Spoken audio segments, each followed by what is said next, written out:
because I lived in so many areas, like I said, the suburbs of southern Kansas City, right? Where it was a very rich neighborhood. My friend from Iowa, who's my coworker right now, she lived in Kansas City as well. She says I lived in the bougie side of Kansas City, which now looking back, I can say, you know what, you're right. I lived in the bougie side because I was one of two kids who were of color in elementary school. So Mm-hmm. I got accustomed to them mispronouncing my name, or, now looking back, making stereotypical remarks or jokes about me, about my ethnicity. But during that time, I didn't know it and I wasn't aware of it. And I just kind of blew it by the side. And then same thing when I moved down to San Antonio, where I lived in the medical center of San Antonio, Texas. And I went to, I forgot what middle school, but also went to Tom C. Clark High School. I was one of the few, like there's a large like Hispanic and Latino population in San Antonio because it's a tourist hub, but Mm-hmm. most of that is on the other side of San Antonio. And the side where I was at, it was mostly affluent families that were there. So like I just got accustomed to being, stereotyped by other people. So like all that stuff doesn't bother me whatsoever.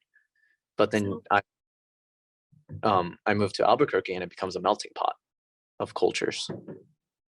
so you'll respond to however anyone pronounces your name, but if you are going to say your name Mhm. because that's your identity and where your heritage and your family and those around you know you as, you pronounce it as Luis.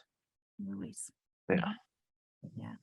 But with others at this point in your life, it's been your name has been pronounced so many different ways. Hmm. You Yeah. said a moment ago, I'll respond to anything. Hmm. Yeah.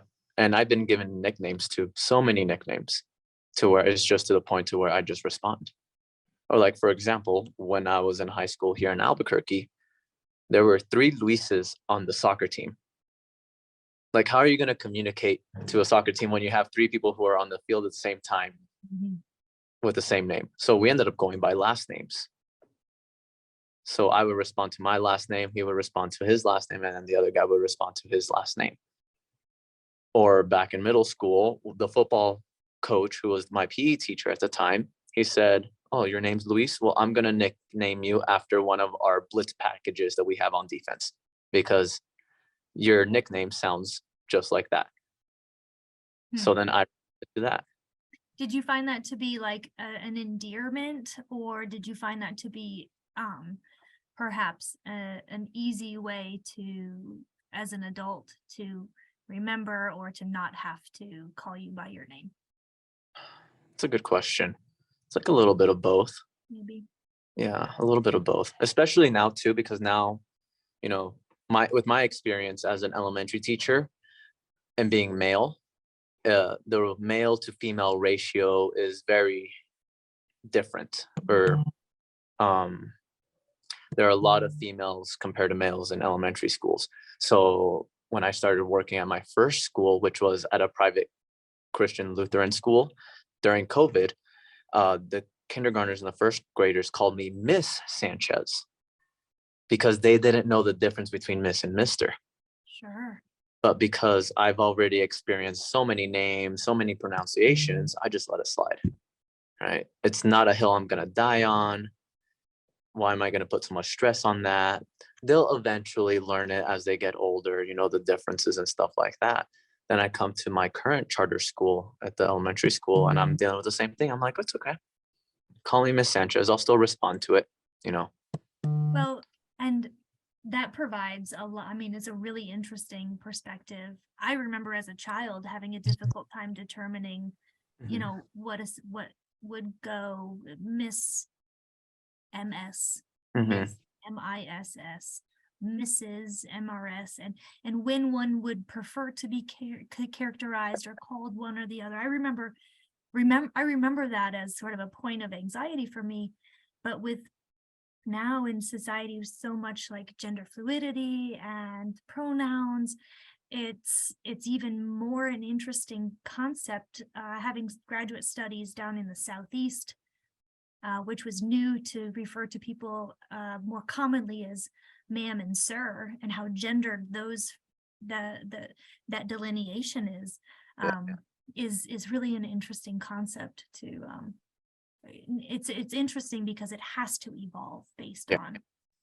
pronoun and individual preferences and definitely. And then being a teacher with students who are going through those things where they want to be using different pronouns opposite from their assigned gender, or they don't really know and they want to use they them pronouns. Like for me, coming from a culture that is historically conservative, and also from a country that is a third world country, and it is 20, I can easily say 15, 20 years behind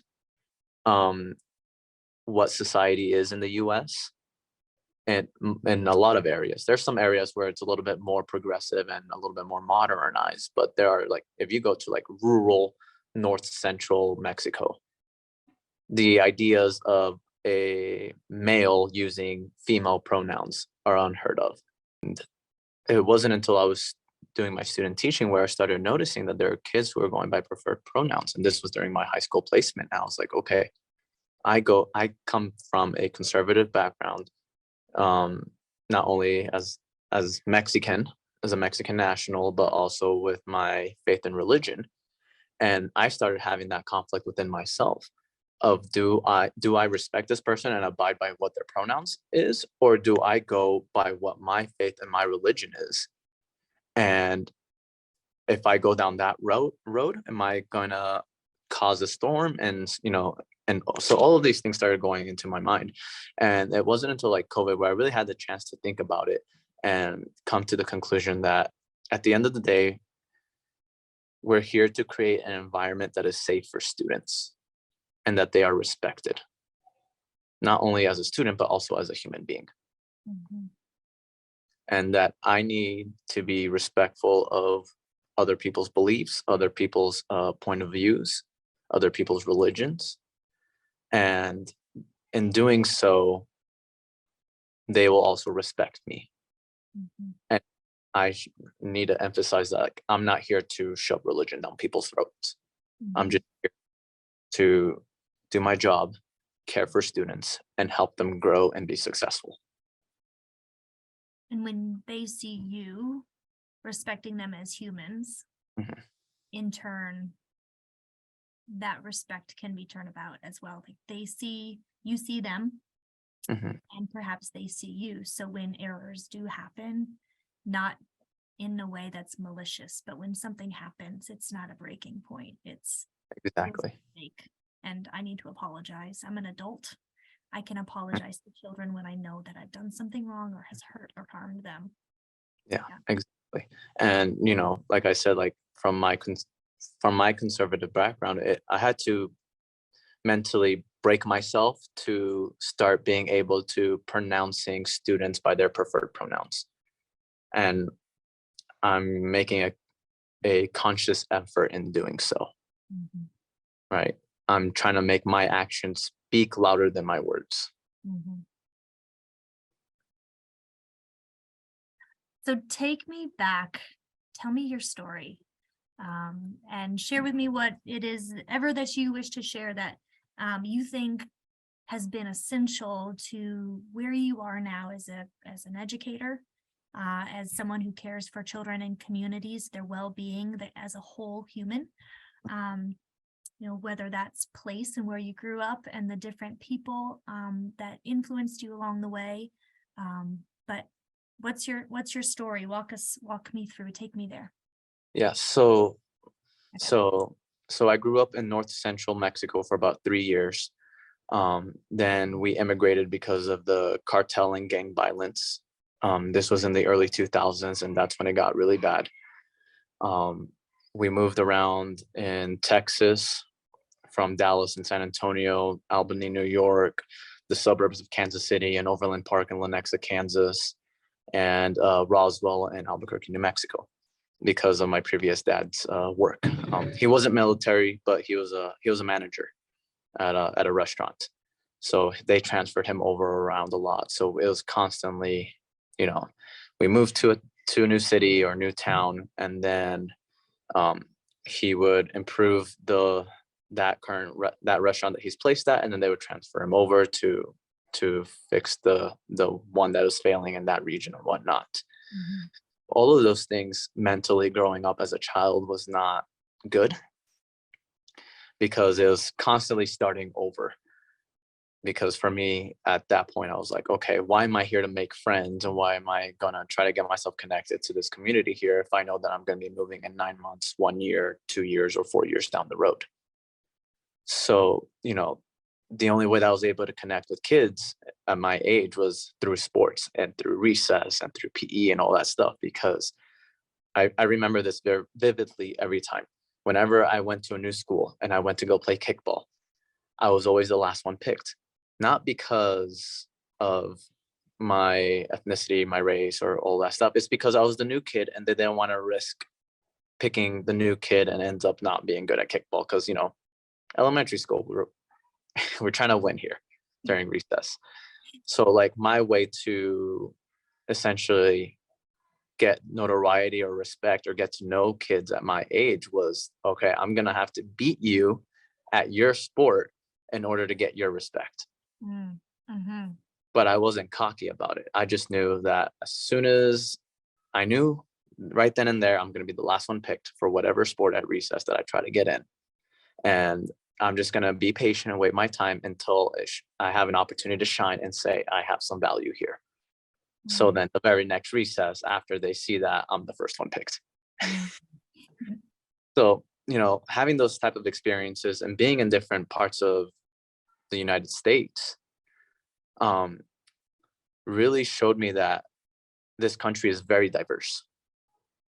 Some areas more than others, but it is very diverse. And that ultimately helped me decide that I wanted to go into education. By the time I was a senior in high school, I didn't decide to go into physical education until I realized I'm good at tutoring in high school, because I helped, I think it was like 8 or 10 people pass physics junior year of high school, and 4 of them finished higher than me in the rankings. I finished 22 and I helped 4 people in the top 20 get into the top 20, but I didn't care at the time. But anyways, I was good at tutoring. I'm good at sports. What can I do that is both, where I'm teaching sports? And then it dawned on me, oh, PE. So it comes in, then I come into undergrad and everybody's had the same mindset of like, oh, we're here to teach PE so we can be better coaches or go the college route and all that stuff. So my program really helped me reshape that mindset of, yes, you like sports. Yes, you came here for sports, but you're here for growth of students, to be lifelong movers, to prevent preventable diseases, to where once these kids are out of high school, they have an idea of what they can do to be active on their own free time. So those kind of experiences of me growing up and my athletic background ultimately led me to be a PE teacher. And also knowing that I have a unique background, not only as an immigrant, but also as Latino, bilingual, and knowing these different cultures that may ultimately never meet. It's not very often that you see someone that is from New Mexico living in Kansas, or someone from Kansas being here in the heart of Albuquerque. So your physicality, right, created the prowess, if you would, in your childhood and your adolescence. That's then probably shaped a good bit of your identity. Mm-hmm. Yeah. Definitely. Because I also come in from a country that soccer is very big and a very popular sport. And, growing up, I want to be a professional soccer player. So now I had that mindset of like, I'm going to be giving my best to that sport. And I was able to transfer that over to now I'm giving my best to the students. So Luis, you take your first job. Mm-hmm. and you step foot into that school environment. Tell me about how it met your expectations, how it didn't meet your expectations, how it was different from. Talk to me about your first teaching position. So let me take a step back and go to my student teaching, because it was in the spring of 2020. What a I gem. Yep. I spent 8 weeks at a Title I high school in the International District. It formerly used to be called the War Zone of Albuquerque, but it's the International District now. And that's the high school where I was at. A huge population with Mexican immigrants, African and Middle Eastern refugees, and then just so many cultures, so many languages. But it's so diverse that it's self-sustaining, to where there are students there that their primary language is Swahili, but they work together to find the best one that can translate Swahili and English so that they can communicate with the teachers. So that was my first placement there, and I enjoyed it, especially someone who is bilingual and can help these kids who are Mexican backgrounds, or who they're at home, Spanish is their first language and all that stuff, and be able to relate with them and have a conversation with them. In that setting, as a student teacher, in that school, were you one of many who were bilingual, or were you one of few who were bilingual that could connect with the learners? On staff in the PE department, there's 2 of 5 or 6. Okay. But that other person was mostly teaching electives like team and individual sports, yoga, those kind of things. I was mostly with the freshman PE classes. So I remember my first time I was there, we were doing they actually had like a classroom, so we can actually do classwork, and I can assign work that is not involving them being physically active. And I went to one of the groups, and I was overhearing this conversation, and one of them came up to me and started speaking to me in Spanish and saying, "Why are you looking at me like that?" And this person said it to me in Spanish, and I told them, and I replied back in Spanish. I'm like, "Well, I'm listening to your conversation." And they're like, "Wait a minute, you speak Spanish?" And I'm like, "No, I speak French." And they're like, "Oh yeah, I can see it in your hair." I'm like, "Yeah, go back and do your work. Quit messing around." So like being able to build those conversations or start those conversations and build those relationships, I quickly got I got closer to them than I would with some of my other students. But anyways, 8 weeks at the high school. I spent 7 days at my elementary school placement, because the first 5 days I was just there observing, getting to know the kids. I taught Monday and Tuesday and Wednesday, so I was there 8 days. Parent teacher conferences Thursday, Friday. Saturday, they announced the first positive case in New Mexico, and they shut us down till spring break. And so my elementary experience at my student teaching placement was 8 days. Oof. Yeah. And because I reached enough hours and all this stuff, they told me that I'm done. So then now I'm going through this ordeal of the school district here in Albuquerque. They put a hiring freeze because of income and funding and all that stuff.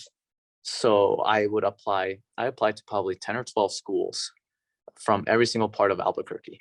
And I would go through the interview process, and all of them except for maybe 2 or 3 told me, "We want you, but there's a hiring freeze." And so I was like, okay, I guess I'll be patiently waiting. I'll start my master's, and all of this. And then I got a phone call from Dr. Karen Goodrow out of nowhere one day. She says, "Hey, there's this Lutheran school. It's K-5. They're looking for a PE teacher. Are you interested?"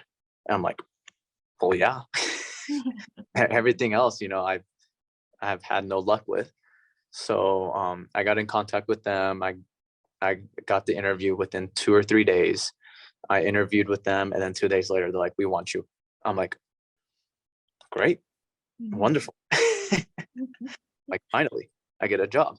So then I'm very excited. I'm like, when do we start? And they're like, we start in a week and a half. I'm like, oh. And then I'm like, is this online? Is this in person? I'm like, and they tell me it's in person. I'm like, okay, interesting. Mm. So with private schools, I don't know how it was the rest of the country. Here in New Mexico, private schools had more liberty to decide whether they wanted to do in person, go hybrid, or go virtual the whole time. So I had about 12 to 15 was my class size max per grade. And I was teaching them 2 times a week for each grade level. And I was a part-time hourly teacher. So I wasn't even full-time. I wasn't even getting salary, but at least it was just enough to get me by because, COVID shut everything down. So I was still living with my family. So at least I was having some income coming in for myself and then being able to do my master's full-time and then do this. But as soon as they told me there's a week and a half, I was like, wait a minute. I was only student teaching for 8 days. Like, where do I even begin? Mm-hmm. So, and during COVID, and I was fortunate enough to be able to experience teaching in person during COVID, but it was also a double-edged sword because then now I had zero experience teaching virtually. Mm-hmm. But that's more of a retrospective thing. But at the time, I was like, okay, good, I get to teach in person. Because if I had to teach virtually, I would be lost. I would have no idea what to do. So I really enjoyed being there. I love working with the kids. I took that first semester more as my student teaching and tried to experiment and work with some things that I would have done in my placement if I had that opportunity. Mm-hmm. And then I really wanted to focus a lot on the skill theme approach. We spent some time doing yoga and mindfulness, especially now because of the mental health of the students, and I really saw the benefits the students really saw the benefits, and the teacher saw the benefits of the students going to the yoga and mindfulness unit. And I had to teach outside. I was in this little fenced off turf field from 11:30 to about 2:30, Monday through Thursday.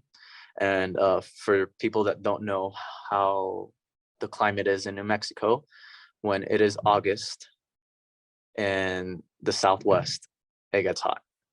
And then you add the turf on top of it, it adds another 10 to 20 degrees. And I'm a high school soccer coach, and I'm coaching on turf too over the summer. So like my body, specifically my skin, wore out eventually just because of all of that heat.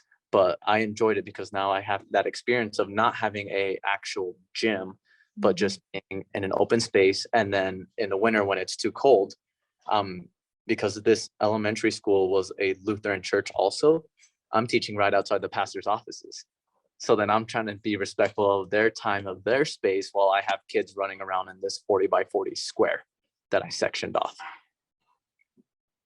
How are you keeping them engaged in an outdoor space like that, and when you're having to manage the contexts of the school environment that you were in?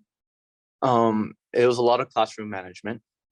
I had to learn quickly that I had to put myself in positions where they could not see what the other kids are doing on the other side of that fence because recess is going on, they're eating lunch outside, so they could easily get distracted. So my classroom management really got tested early on, and it was just like the same thing I said earlier, a lot of trial and error. Mm-hmm. A lot of trial and error, seeing what works and what didn't, and being able to reflect on that and make those necessary changes the following time I see them, or the next week I see them, or at the end of the following unit. And trying to integrate what I've learned in undergrad with the context of what's going on in society and all of that within the pandemic, while doing it in person and being respectful of people's views of the pandemic. So, Luis, you are a very reflective individual, and whether that's reflective in the moment and you've got that gift, or in retrospect, you're able to look back and see what you had and how you responded. Mm-hmm. What did you take with you into your next or kind of following teaching positions from what you learned in that student teaching experience Hmm. in your first teaching position? That I have to be flexible. Mm. And I've taken that into my second teaching placement where I'm currently at in another charter school, where I've gone from a place where I had no office, where I couldn't put my personal belongings, in a room stored away. It had to be on me all the time because there just wasn't any room at this first school, to the second current school where I'm at, where I'm teaching in a cafeteria. I have this multi-purpose room that is not big enough for 12 kids to Mm. be able to run around and do stuff productively, and having the transitions of lunch is finishing as and they're cleaning up the cafeteria as my first class is coming. And I have to be flexible and being able to say, you know what, this stuff is happening right now. I have to go use this other room that I have, and I have to completely change my instant activity, or I have to tweak around things on on the fly. Or for example, there was a time where they had a spelling bee on the other side of the cafeteria because there's like this partition wall that they put up, and they had the spelling bee over there, and they asked me, can your PE class be quiet while we have the spelling bee? Mm. While I had the multi-purpose room being used as the book fair. And then about 5 minutes into the class, they asked, hey, you're being too loud. Can you actually go outside to the recess while fourth and fifth graders are out at recess? And in those moments, you kept your composure, or you abided by, like, this is better. I'm going to go out there, but then later have a conversation with people involved to say, So I was mentally very stressed about it, but I knew I had to keep my composure for it. Um, the One of the interesting things that I've experienced is I've had very supportive administration, and they understand the situation. And this is the second year that the school this my second placement at this charter school has been in existence with this kind of model. So we're still tweaking things, we're trying to work things out. There are things that are under construction, since this is a retrofitted building and it's not an elementary building whatsoever. Mhm. So we just learn to roll with the punches and do the best that we can. So some of these you're displaced from teaching environments or asked to quiet down because of the relationship that you have with your administrators, your leadership. Yeah. You're willing to be flexible because you don't feel as though that reflects how they value you Mhm. or your content area. It's a situational hazard, and we're all sort of flexing here. And so I'm putting words in your mouth and I'm not intending to. I'm sort of wondering, Yeah. is that accurate for your situation? That's very accurate. And I knew signing on to this current school that I'm at, that this is what's going to happen. Yeah. So if I knew that this was happening, I knew I wasn't mentally prepared for it, then I wouldn't have been in my current charter school. Yeah. Do you, looking back and ahead, Mhm. what would you tell your undergraduate self about teaching, about partnership building, about being a community member or a citizen of a school, about impact of lives and kids? That ooh, that's a good question. The first one is that doing this for the kids, right? Trying to improve not only their physical well-being, but their mental well-being as well. Um, there are situations where the students' home life is not the best, and that their only safe space is this school, and that you have to be patient with those kids, even if they're driving you up the wall. Because there are some days, there's some good days, there's some bad days that the students have, but it's maybe because of what's going on at home or what's going on outside of school. And that we just have to be patient, and that we just need to be able to offer that safe space. and that also includes for those students who are immigrating. I have two students that they came over from Japan. So now they're having this massive, not only like culture shock, but an environment shock. And I really started noticing those two things where, the culture shock, everybody knows like it's completely different ways of life, how they think, how people operate. It's completely different from Japan than it is here in the United States. But also the environment, where these two students are coming from an area where it's very green, it's very luscious, and it's mountainous, and their hometown is by the sea. Now they're coming to Albuquerque, New Mexico, where we have one mountain, it's a desert, and it's very hot and dry. So that impacts them also psychologically and physically, because maybe their body is just not accustomed to that dryness. And that we need to be aware of that, and we need to be able to support our students in as many ways that we can.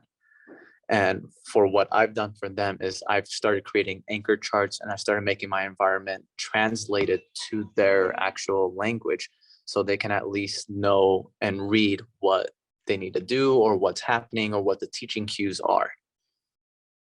And I spend my free time, as a 25-year-old now, watching anime, and I'm watching it in Japanese, reading the subtitles and trying to get little bits and pieces there, so that now I can start communicating with them. I mean, if that's not an example of student-centered instruction and pedagogy, then I don't know what is. Yeah. Which is what I'm really interested in, not only coming as someone who was an immigrant and had to experience those things, but also seeing it in students today, but in different regions. Like I mentioned, Japan. I coach high school boys soccer, so I've dealt with students from Brazil, from Afghanistan, from Pakistan, Northern Africa, and then trying to play a game of telephone also in Mexico too, where I'm saying things in English and Spanish. Then we're trying to find the person that knows the best English and translating that to either Portuguese, who can translate that to, Swahili or Farsi. And it's really interesting.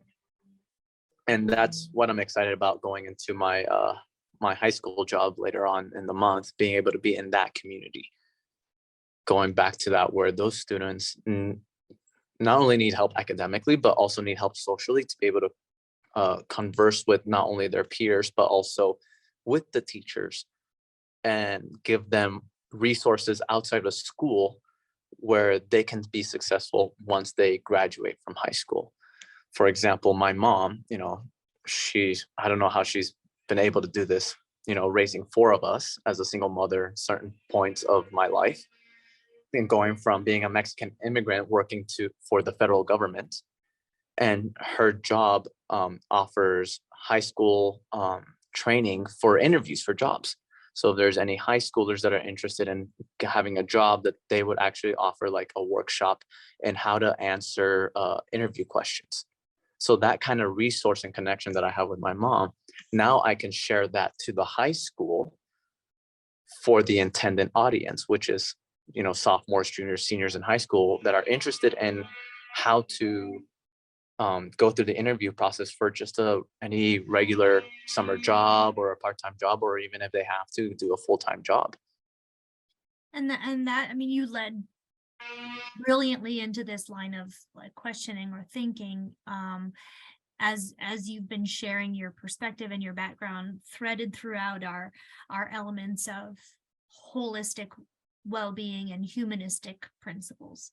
And if we know, which we do, that children are complex beings, just like adults, we live in social settings and climates and contexts, and we're affected socially, emotionally, mentally, and physically by all of these things that some are out of our control. By and large, children abide or live within these social constructs. And when we think about educators and the workforce, those who are surrounding children within schools, it's an educator, it's a teacher, but we also have social workers and welfare professionals, psychologists, nurses, career development, or as you're saying, kind of life skill communications. What do you see or foresee if you were to build a team? I'm gonna put you in here. Yeah. You were to build a team of individuals with that would provide wraparound services to the children who you work with now, or you foresee working with at the secondary level. What are some of those essential professionals or specialists that would help a child thrive in environments of today, given the challenges that exist socially, regionally, geographically, or otherwise? This is a great question, because my high school is working on this right now.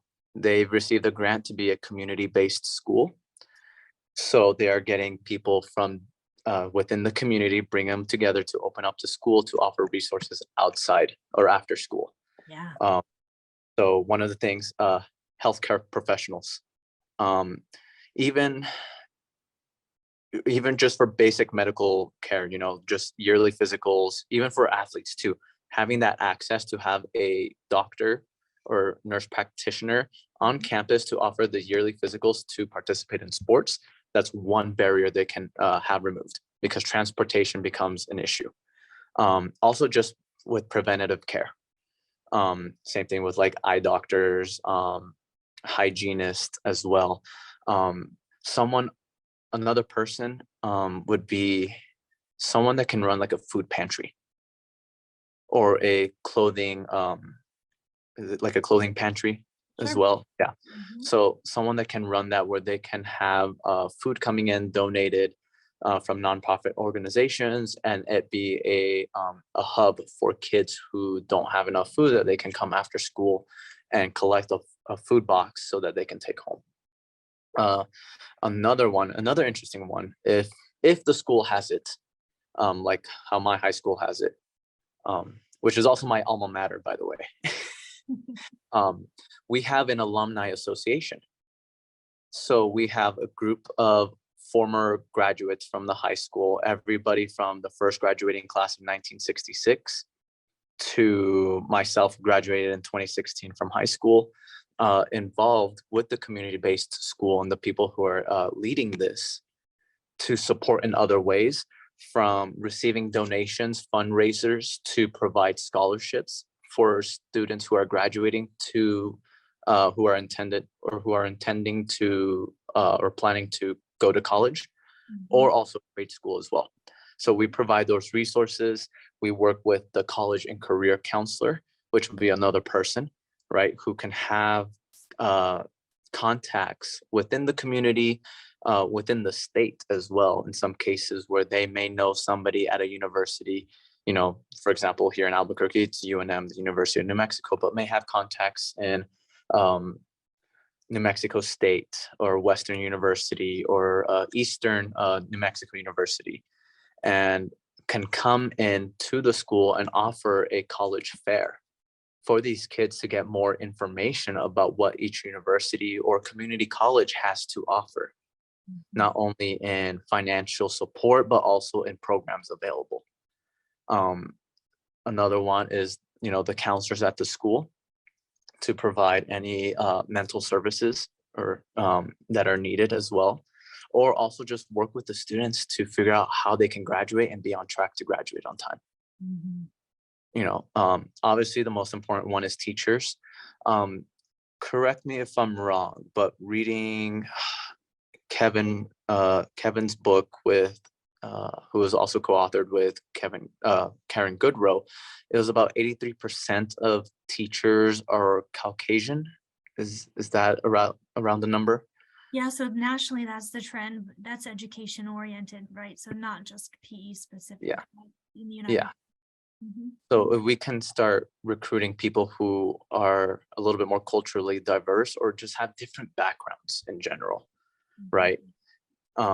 Even if it's somebody who grew up in inner city, X, Y, and Z, or someone like myself who is an immigrant, being able to have those people with different backgrounds and different perspectives, and just being able to have that empathy for those students, because they can say, oh, I was in that place when I was their age. Now as an adult, I can come in and support them here. Mhm. Those kind of teachers would be very beneficial. Mhm.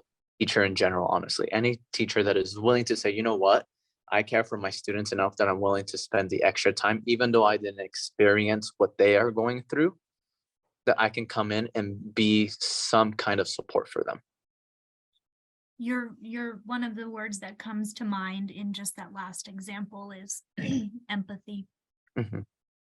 Is recognizing that I can't know what life was like growing up the way Yeah. you grew up, with your culture, your religion, your background, geography, but I want to understand you. Mhm. And I'll do what I can to ask meaningful questions, to not necessarily I won't ever understand all of it, but I want to understand you and I care for you. So But those people that really care for that are people that should be involved, to the question that you mentioned. And also athletic trainers. um there's another one, speech pathologist, you know and usually we have the mindset of, or our thinking is, oh, it has to be within the school building, but the school building doesn't go to the kids' home. At the end of the day, they only see us for X amount of time every week, and then what happens during winter break, spring break, summer break? So it's really a community that needs to be involved. mhm. And even if you don't think that you're part of the community, you are. Like a dental hygienist, like that's Yeah, huge. let's For example. say that my school isn't walking forward an initiative to become a community school, but I share your virtues and values and understanding of community and supporting services to children and their families for all of themselves, right? From food insecurity to academic achievement. What could I do as a physical educator or a health educator to reach out and build some partnerships or start establishing a team Yeah. that can help me and us come around these learners to meet their needs? How do you have any recommendations, or either from practice or what you would like to do or could see working to build some partnerships and collaborative relationships for Yeah. learners? As a physical educator, I would start by creating a committee on campus. Get a feel for who's interested in this, who wants to be part of something where we can support our students outside of the classroom. Can we get a kindergarten teacher? Can we get our junior history teacher? Can we get our assistant principal? Can we get our principal on board on this? Because if we can get our principal on board on this, that's huge. And once we can have that committee, then we can start figuring out who do we have, what kind of contacts that we have that we can network with to bring them on board as well. So once you get that first domino to fall to see who's interested, I think it'll just, with some communication, it could easily be successful anywhere, even if you're not a community-based school or have received the funding for that. Building that committee of people who are on mission together for the children and their Yeah. families. And then networks on networks on networks. You have social capital we don't even realize who's influenced by us or who we influence within our social networks, and kind of overlap social networks, overlap personal connections, right? Exactly. To Exactly. see And how we can fill the need. And I need a pediatrician, who knows one. yeah, exactly. Yeah, and there's some, and having that committee allows opportunities for people to think outside the box, Mhm. and allows for people to say, why don't I don't have a contact in said organization. Why do we send an email to them and see if they respond? Mhm. Right? What's the Yeah, worst thing to do? I was Say, I was reading something today, and maybe we can sort of wrap up with this notion, because it really just brings a picture to it, is, or brings sort of a bow to what it is we've been talking about, is like our physical education workforce and our education workforce. We need to do some redesign and also strengthening of our educational workforce, and thinking broadly about who touches the lives of children and their families with a lens towards well-being, and holistic health, when we're looking at developing a workforce with a focus on the children and centering them there. We don't need more of the same. We need to rethink and reform and refine the ideas that are going to be innovating and going beyond, like you said, thinking outside the box, going beyond the current systems and structures, because something that is happening, what's happening now, we don't just need more of. yeah, exactly. The of insanity is doing the same thing over and over and expecting the same result. Right. So this has been really exciting for me. We've had a very beautiful, organic conversation it's inspiring to me to know that young teachers like yourself are, thinking critically about the social well-being and emotional well-being of children, and recognizing that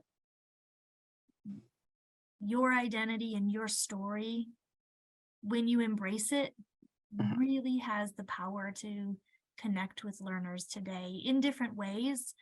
Maybe they're experiencing in different ways common things that you have, and they might see themselves in you in some ways and be inspired and encouraged, and seen, perhaps most importantly, seen. Yeah, definitely. Thank you. Is there anything that I haven't asked you that you'd like to have on the record or like to share, that you haven't yet? I think the big thing I just want to emphasize is that as educators, but also specifically as physical educators, health educators, we also need to be moldable. We need to be okay with hearing a new idea and say, you know what? I've been teaching this way for so many years. Let me try it how I saw this, and from a different perspective. Or say, you know what? I had this plan. It's not working. I need to change it. And I think once we're able to do that, we become so much more effective to the students' lives, not only in the classroom, but outside of it. That's a really good insight. If I ask you this last question, it's not even a question. I know that we could talk for another long time, but I want to drop in there the idea of teacher care, self-care, because up until this point, and I'm guilty of it, we ask teachers to do a lot for others. And up until 1 minute ago, everything's about the student-centered, and I believe that in my being. Yeah. However, we can't pour from an empty cup. Yeah. And so we also need some systems and structures that don't just have teachers do things for others, but systems and structures of support that do things for teachers. Yep. And I completely agree with that. I know early on I reached at a state of burnout myself. And it was just a matter of doing some self-reflecting and figuring out where can I set healthy boundaries where I'm not overextending myself? How can I delegate some work to other teachers as well? Not to put it on them and just, get my hands clean, but say, how can I say, you know what, can you do this half and I do this half? Or can you do this part and I'll do this part for you? Mhm. You know, once we can, you know, I'm trying to make it sound not like I'm trying to give the work off to somebody else, but once we can share Yeah. the workload for the common goal, Mhm. that can see less of that burnout, but also know when to create those healthy boundaries. Like, for example, for myself, as soon as my last staff meeting ends on Friday and I leave the building, I am not looking at my emails until Monday. That's something I personally do. I know that's not realistic for some people, but for me, it allows me to just step away, decompress, and do what I need to do to mentally reset myself or prepare myself for the following week. And Mhm.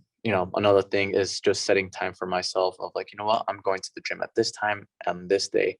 And again, I know that's not realistic for people, especially for people who have children, who have a second job and all that stuff. But being able to find time to say, you know what, from this time to this time, I'm going to set this boundary for myself only so that I can enjoy my life as well. And if I'm finding inability to regulate, I'm going to reach out and seek professional help for counseling or therapy or guidance as to healthy coping, especially when we might be experiencing high stress and seeing the children who we care very deeply about go through trauma that beyond the school day, we have no way to protect them from. Exactly. And being mindful about what it is I can control and how I can advocate for myself and my self-care, because that secondary trauma is extremely exhausting. Yeah. And a lot of teachers experience that more have post and during and through COVID here, because certain things have become more evident that perhaps have always been there, but are definitely things you can't unsee any longer in the lives of kids and communities. So Definitely couldn't agree more. well, thank you for your time, and I really appreciate your insight. I think it's really exciting, and I'm excited to not only continue to learn from you and your experiences, but also hear how others might be inspired from what they have heard from you, and how that impacts their decisions and how they approach work and life. And likewise, I get to see a whole different world when I get to speak with you and the rest of the group from the task force as well. Yeah. All right. It's a pleasure. A pleasure.